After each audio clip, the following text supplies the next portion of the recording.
Alright, so we back this time with more just counters I like to use in UFC 6 so far. I'll probably give a more advanced guide later down the line, but this is just a guide of things you should do to counter well in UFC 6. So clearly, we have our leans to the left and right, we have our pulls, we have our ducks. Now, when you use these, more often than not, you're going to want to use ducks to go under hooks and rounded strikes, overhands, hooks. Pulls are also for overhands, hooks, and uppercuts. And then your leans also work against straight punches, so uppercuts and ones and twos, or jabs and straights. So with that, you would more so be focused on what your opponent is doing first. So with these, your hooks and straight punches, you're going to be more so looking for what is the right thing. So your hooks, you're ducking, you're pulling. You're ducking, you're pulling. And you want to stay in those ranges to where you're not smothering them so that you can pull effectively and still be able to counter back with crosses or a hook or an uppercut of your own. So against the hook, you could go in block counter, which is a more advanced technique, but I like to use, which is where they hit on your lead hand while you're blocking, and you immediately throw off a lead hook when they throw on your lead hand. And it's going to do more damage. It's good for counter, and if you have tank on this game, it gives you tank as well. Also, you could go underneath the hook with a duck and throw your uppercut. That's very good for people like Justin Gaethje. It's good in general as well. But then you could also do your pulls and then throw a combo because a hook is so powerful as a counter. So, I mean, it's also just about your preference for what you want to do in the moment.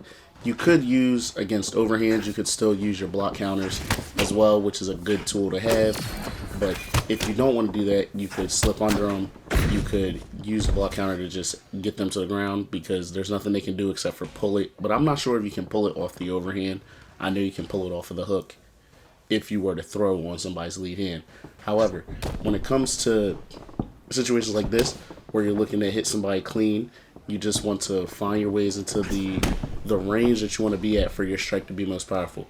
Now, Max has that spinning back kick. That's his heavy attack. For Gaethje, his heavy is a uppercut, and for other people, it might be a cross, like for Rufy, or an overhand with more power punches, like a Emmett or a Pereira. Now, for this, if they were to whiff, like you're slipping to the way of the punch. So the punch is going at you. You go with the punch with the evasion frames, and it gives you a big window, and then you can land your heavy attacks on their body, and that's a good way to drain people's stamina efficiently. You could also duck under it and go body with like two body hooks. You could go under it, or you could pull it and go with a straight to the body.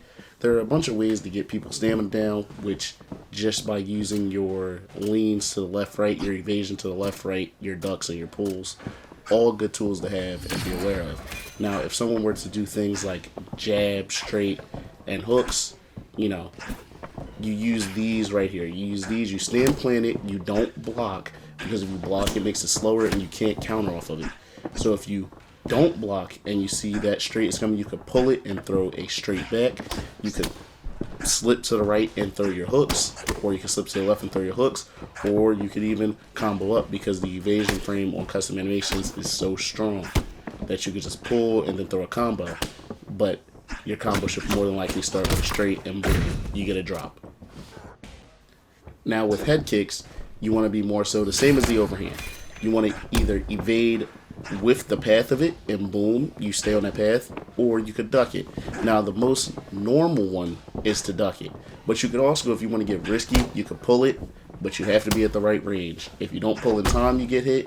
If you pull in your boxing range, you get hit. But if you're just at the end of kick range, you don't get hit. So again, the range for pulling it is very important, but it is consistent if you pull it. And then boom, you fire my favorite counter, which is a head kick counter, and it does a lot of damage. And for the moving forward combos that people still try to throw, such as jab, straight, lead hook, you could block the jab and throw a straight, block the jab and throw a jab. You could slip, pull the hook, and then throw the uppercut, a lot of damage.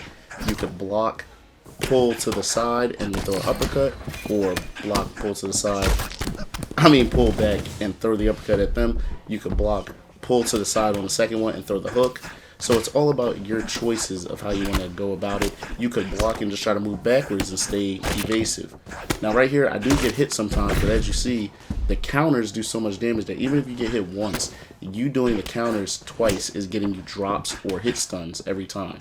Now, if you slip, pull, boom, that gives them really tired, right? And with max, you have perpetual, which gives you a boost when you hit people when your stamina is way higher than theirs. So things like that, you get your counter off with a get combo. After they miss a lot, boom, knockdown, knockout. Also with Justin Gaethje, you have the leg kick option, right? Now this isn't just for Gaethje, but for people that throw leg kicks, you want to either check, boom, hold the low block and just check it, or evade backwards, L1, and just flick back towards your fighter and jump backwards out of the way. That evades it. Or you could drop your hands, let go of R2, and just walk out of range. Walking out of range is viable because you move a little bit faster when your hands are dropped. So if you're right at the end of range, you walk out, and when they whiff kicks, any type of kick, teep, leg kick, roundhouse, you fire off a lead head kick or a roundhouse if it's fast enough, and boom, you get head kick counters. Head kick counters do a lot of damage. You could also, like I said with Max's heavy attack, throw the heavy spin to the body because you have so much time. You could check it and throw a switch kick back because switch kicks are back and they're fast again. Or, like I said, throw head kicks. These all do damage. They give you a lot of variability in your striking, and it turns your defense to offense.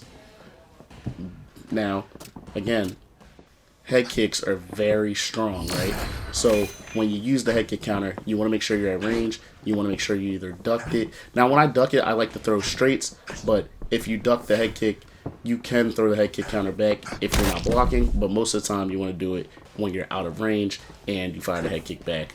Boom. Does a lot of damage. Again, does a lot of damage. Look at that. 1 down, he's cut. 2 down, you're cut and you're dropped. A third one, you're hard dropped, which means the fight is pretty much over.